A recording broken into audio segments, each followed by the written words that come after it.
台乡村啊，今年第13号的风台8比者未冲来台湾，也毋过礼拜日甲后礼拜一上挖进台湾，外有也即个分系会影响到台湾的天气。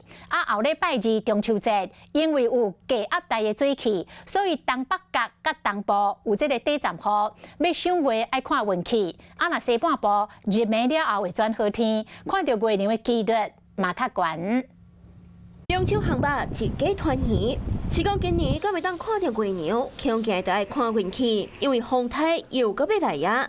今年第13号风台8匹甲，目前伫台湾的东南东边2000多公里的海面上，以北北西方向行，预计拜六到礼拜离台湾上近，强度有可能搁再增加。经过这个洋面，它海洋的条件跟大气的条件还算可以支持台风继续的发展，所以未来在接近琉球或到北部浙江沿海这一段，是有机会来到中度台风的等。礼拜受到外围云系影响，台北、宜兰、花莲、甲马祖有短暂雨，中南部较到有雷公雨。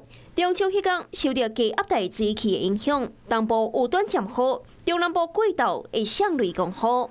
另外，东半部甲东北角较高云，正讲是云中月圆。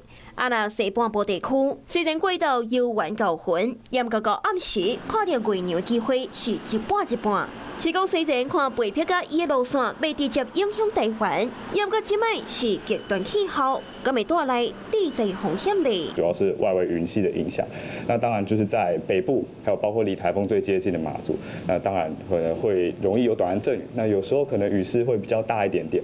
那当然，假如台风的路径比预期更靠近台湾，那当然可能就雨势的影响就会比较大。另外，17号开始，澎湖、金门、甲马祖会当到年度大漏水。虽然未甲8匹的时间堵枪，也毋过地势较低所在也是要爱预防淹水。